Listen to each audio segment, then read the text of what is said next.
What's up? What it do? Welcome back to my channel, or welcome if you're new. My name is Kaice, and if you are new, please take 1 second, go down below, hit that subscribe button, and click that little bell button so you don't miss when I post a new video. So we are 8 months into this hair growth journey thing. We're gonna do a little update today. I'm gonna show you my current favorites or my current staple products. I'm gonna update you guys on my hair growth pills, just everything that has changed or what hasn't changed. If you're new here, I did completely shave my head. I always say my head. I didn't shave my head. I shaved my hair, completely shaved my hair off in the beginning of this year, February 4th to be exact. Even though I did do a ginormous big chop, I've been natural now since 2013. And since 2013, I've done everything you could think of under the sun with my natural hair. Lots of different colors, lots of different cuts. Obviously shaved my head. At the end of 2019, I colored my hair just out of boredom, and I damaged it pretty badly. So at the beginning of this year is when I decided, okay, I'm just going to start over. I'm gonna shave my hair completely and just grow my hair out in its natural state. So what you're seeing right now is 100% me. This is 100% my natural curl pattern. No T-legs, no perms, no color, nothing. This is how my hair grows from my head. I always get questions on my curl pattern and I guess how I get it to be so defined. And this is just what God blessed me with. I just, of course, enhance my natural curl pattern with products. I did skip the 7-month update just because not much changed between month 6 and 7. Honestly, still at month 8, not much has changed. We're gonna first just jump right into my typical wash day because I like to show you guys you know, updated products and things like that. I also just like this for the visuals because you're able to see how my hair looks different now compared to the first video that I did after 1 month after cutting my hair. I do have an entire playlist of videos from this natural hair growth journey. I'll put it down below if you guys want to see, you know, my hair transform over the months. But yeah, let's jump into the wash day and then I'll come back and talk to you guys a little bit more about products, hair growth pills, hair growth oils, and all that fun stuff. Okay guys, so the first thing I'm doing, of course, is just rinsing my hair. I'm not a pre-pooer, probably will never be. It's just not necessary for my hair type. So I'm going in first with the Melanin Hair Care African Black Soap Shampoo. I've been obsessed over this. I don't know if you guys saw the review that I did a few weeks back, but ever since then, this has been my staple shampoo. And this is a routine that I only do about 1 time a week. So I only shampoo my hair once a week. If I need to go in with a co-wash in between my washes, typically I use the As I Am Jamaican Black Castor Oil co-wash. But for me, I need to clarify my hair and my scalp at least 1 time a week. And this shampoo just does it for me without over drying my hair and my scalp. So next I'm going to go in with a deep conditioner. These are 2 that I have been going back and forth between. I usually use the Camille Rose one when I need a little bit more moisture, and this Shea Moisture one is really good for protein and just rebuilding the hair. So if my hair is feeling a little bit limp or just needs some strength, I usually reach for this one, and it feels pretty lightweight, but once you apply it to the hair, it just moisturizes and strengthens so well. I was actually influenced by another influencer, Lissa Marie. You guys have to follow her. She recommended this deep conditioner, and even though we have 2 different hair types, I find that this works really well for me. I don't necessarily have damaged hair, but I do have high porosity hair, and so it requires strengthening ingredients, and usually a little bit more often than those that might have low porosity hair or normal porosity hair, because my hair is so fine and it can snap easily. And this deep conditioner is literally designed to help strengthen weak hair and to prevent breakage. It has a lot of slip. As you guys can see, I'm able to easily finger detangle my hair.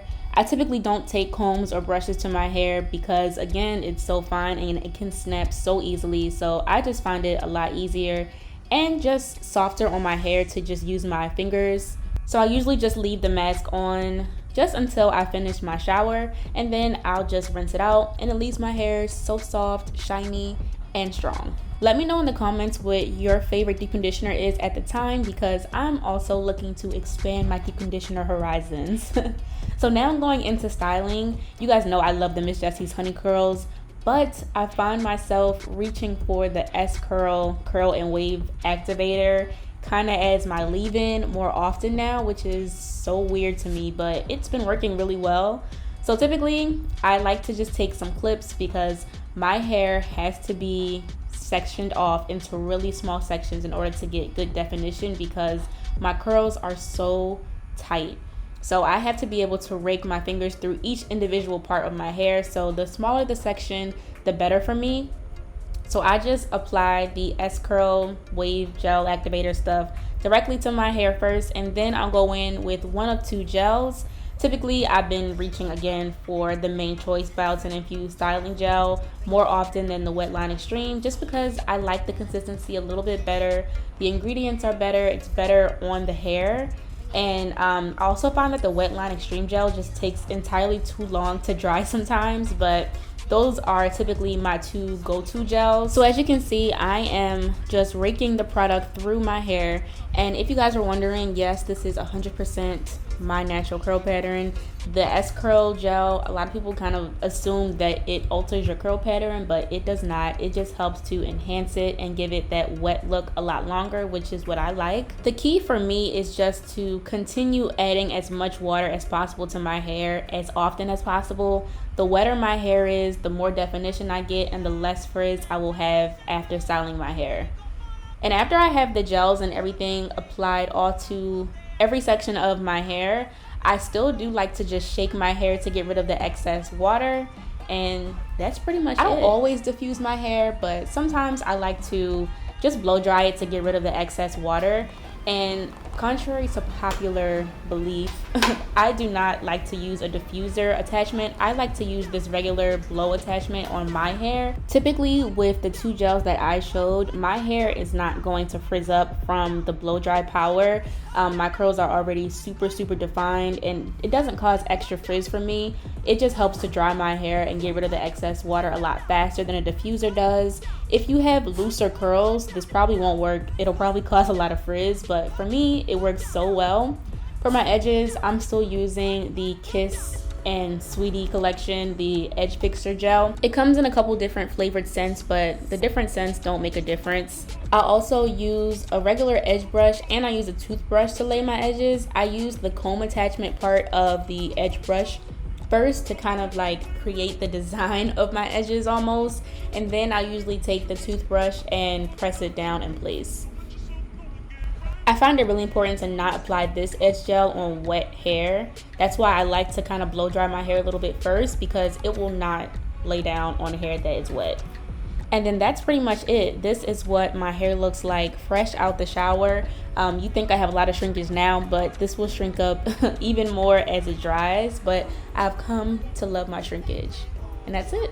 Okay, so yeah, that is my typical wash day. These are my results. It's actually 100% dry now, so you're seeing my hair in its full dry state. I do have like one little flake here, but I think I just used too much product on this part. But yeah, as you can see, it does shrink up quite a bit.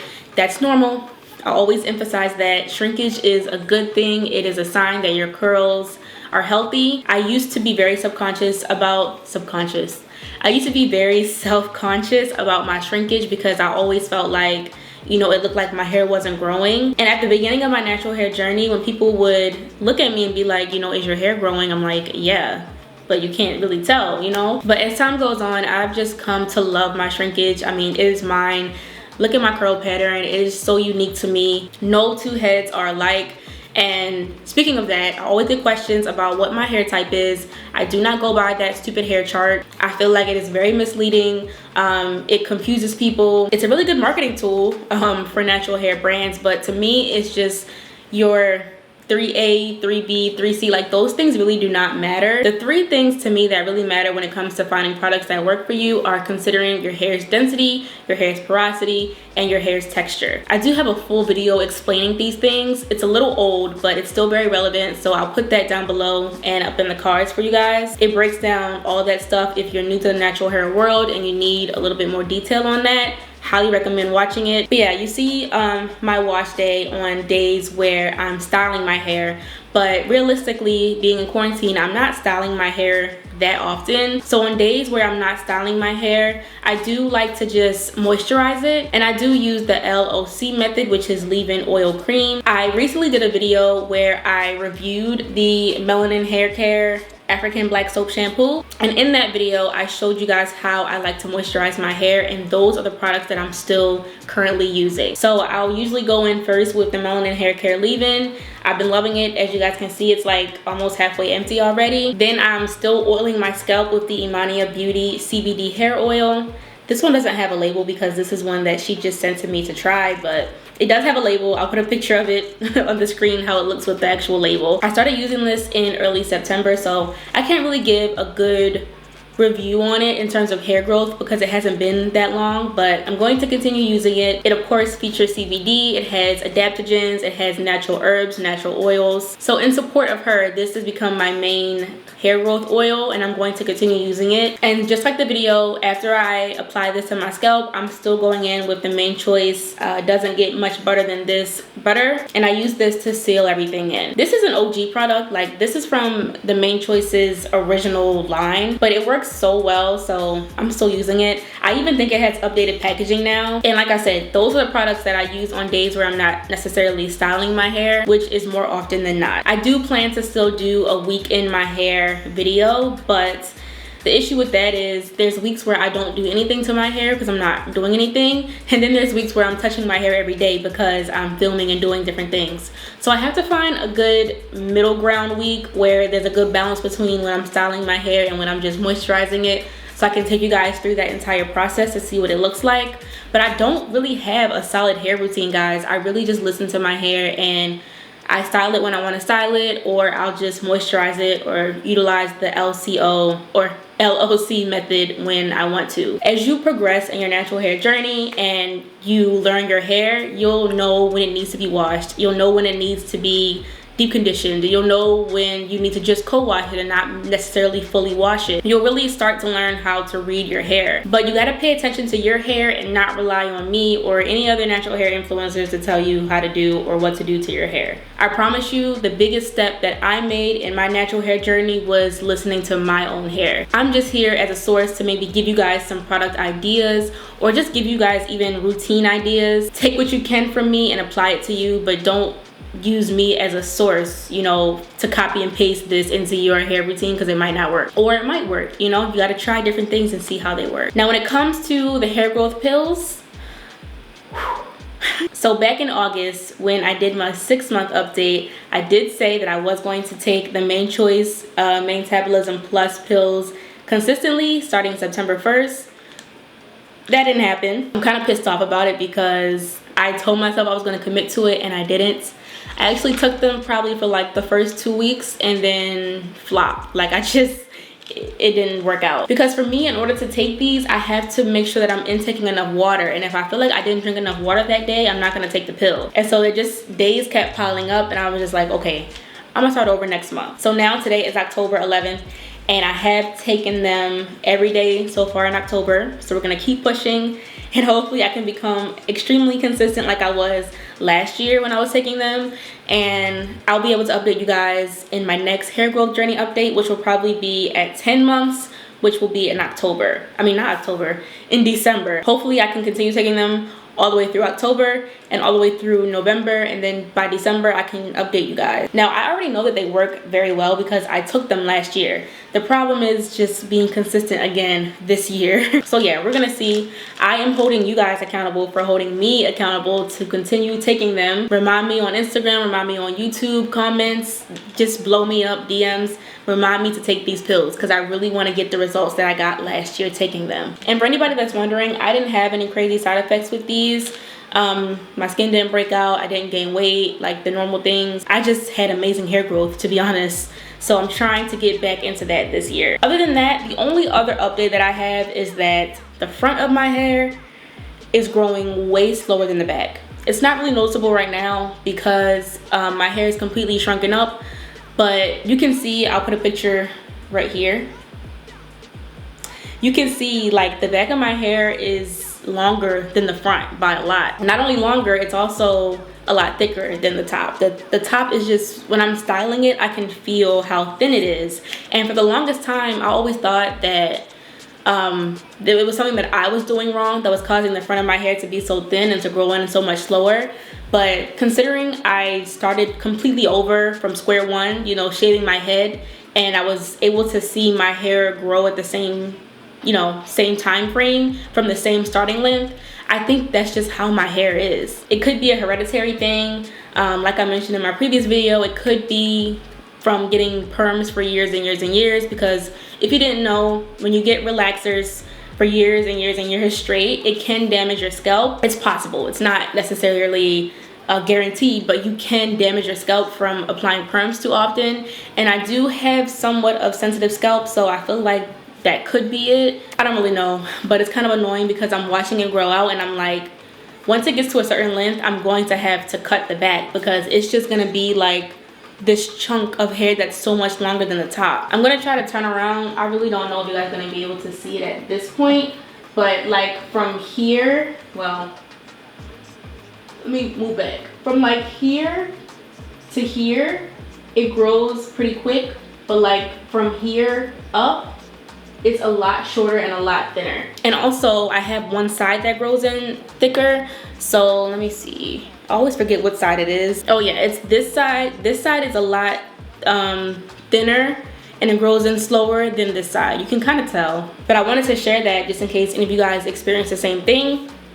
Do not freak out. Do not start doing all these extra things to make it change or make it different. It could just be the way your hair grows, and unfortunately you just gotta live with it. When it comes to stuff like that, there's only but so much hair growth pills and hair growth oils that you can do. It's just your hair, you know? So yeah, that is pretty much it, you guys. Let me know if this video was helpful to you. Let me know if you plan to check out the rest of my playlist, because there is a full playlist of my natural hair journey. If you haven't seen it, you can see my hair through all of its different stages. Give me a thumbs up if you enjoy videos like this, or if you just enjoy me. And hopefully I will see you guys all in the next one. Bye.